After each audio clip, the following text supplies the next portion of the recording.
Deep, mossy woodlands, luscious sodden peat bogs. Interlacing is a meandering river, harmoniously finding its course through a teeming, vibrating, living landscape.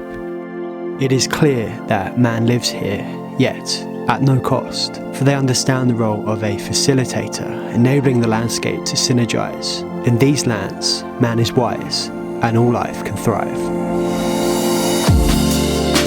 In this video, we're going to be looking at an organisation called the Scottish Rewilding Alliance. We're going to be finding out who they are, why they're important, and how we can help them. But first, let's get started with understanding who they are. They're an organisation that have identified the need to unite the many independent rewilding groups together to work toward a common goal of Scotland becoming the world's first rewilding nation. They're calling for more. They know that it's not enough just to simply protect the land that's already there. They know that we must restore our landscapes. So what is rewilding? Rewilding, in essence, is the advocate of life, and its definition really shouldn't be that strict because it has influence across many areas. It can be a form of landscape management where you leave large areas alone to naturally regenerate, or perhaps where you reintroduce missing keystone species such as the lynx. Rewilding, though, really should be felt on a more philosophical and human level. It's about having empathy for all living things. I always feel that how can man begin to rewild the landscape, the area around us, when we haven't started with rewilding ourselves? Rewilding challenges a lot of preconceived ideas. Our ecosystems, our land uses, the day-to-day functioning for many seems just fine, if not cherished, and something which need be protected and preserved. A term known as ecological blindness best describes the eyes which looks to land without visualising or understanding its full potential. And it's that unrealised potential, the solution to many of our problems, that rewilding offers. Alright, so what exactly would a rewilding nation look like? Essentially, a rewilding nation is one where all people understand rewilding. There'd be more funding, education and jobs available to back projects of all sizes. There'd be certain areas where rewilding would be required. However, a rewilding nation is not one where all land is set aside for nature, as that just wouldn't be possible. In a rewilding nation, you look at every part of the country and you ensure that on some level, rewilding is taking place. Why should Scotland become a rewilding nation? It's been said that the Scottish landscape is a geographic wonder, yet an ecological vacuum. Scotland becoming a rewilding nation is suitable not least for this blank canvas, but also because of Scotland's manageable size, variance and extent of ecosystems. Packed into Scotland, you have an array of diverse land and marine habitats. Scotland would be the world's first rewilding nation, which means that if they take on this responsibility, if they're allowed to take on this responsibility, they could set an example to the rest of the world. Biodiversity loss is a huge issue. It runs parallel and supports the devastation that global warming brings. Desertification of our lands accelerates global warming and vice versa, which is otherwise known as a positive feedback loop. And the very meaning of desertification is biodiversity loss for good. It's gone. It's not coming back.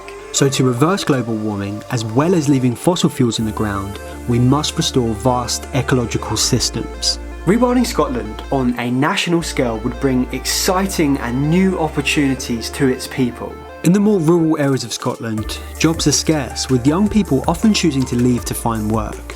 Local economies are largely dependent upon agriculture and forestry, which themselves rely heavily upon public funding and can be damaging to the environment. Rewilding would bring local communities together, establishing a new identity, initially through decision making and planning, but then through training, education and the launching of nature-based businesses. A current and thriving case study that clearly shows the economic power of rewilding in Britain is the Knepp Castle estate. A multifunctional estate that 20 years ago wholeheartedly took on the principles of rewilding, particularly grazing ecology. Leaving behind the burdens of the mucky and destructive practices of agriculture, the estate has now not only ecologically transformed, but also economically. Knepp turns over 800,000 a year, seeing a profit of 190,000. In comparison to similar rural estates over these past 20 years of rewilding, Knepp has been outperforming them, doing even better than cereal and grazing farms in the southeast of England. As brilliant as Knepp is, we must remember that Knepp is a relatively small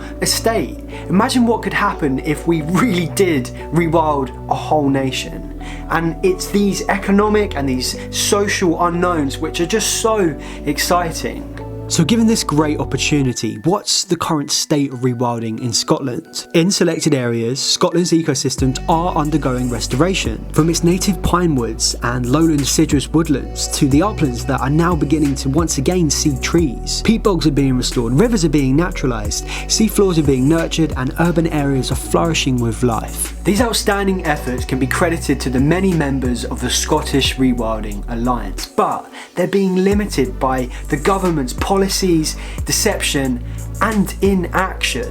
37% of Scotland's seas are under some form of conservation designation, yet they've only banned the tremendously damaging dredging and bottom trawling practices in less than 5% of coastal areas. Beavers, who, as we know, perform wonders to our environment, they're being unlawfully killed in Scotland. Nature Scot, a wildlife agency, have admitted to granting culling licences without proper justification. So now I want to give you some ways that you can help Scotland become the world's first rewilding nation. Now, you can do one of these, you can do some of these, but if you want to have the most impact, you should do all of them. You'll find instructions and links to all of what I'm about to say down in the description of the video. Step 1. There are 2 videos that you can share. You can share this one and you can share a great animated video created by the Alliance which just encapsulates the whole thing really nicely. Share these links on your social medias, share them via email, you can even write down the link and write it on a wall somewhere and say, hey, type this link into your phone and watch the video. Step 2. Write to your politicians. There's a really great website called writetothem.com where you can write to your MP. Now, you need to be really clear and concise with what you're writing, so I'll include with what I've written, but please, if you have some more personal reasons as to why you want to see Scotland become a rewilding nation, then you must include them, again, in the description. Step 3, make a donation. You can donate to a charity called Trees for Life. They've been working to rewild Scotland for the past 30 years. Rewilding Britain is another great choice. They don't just operate in Scotland, but they also operate around the UK.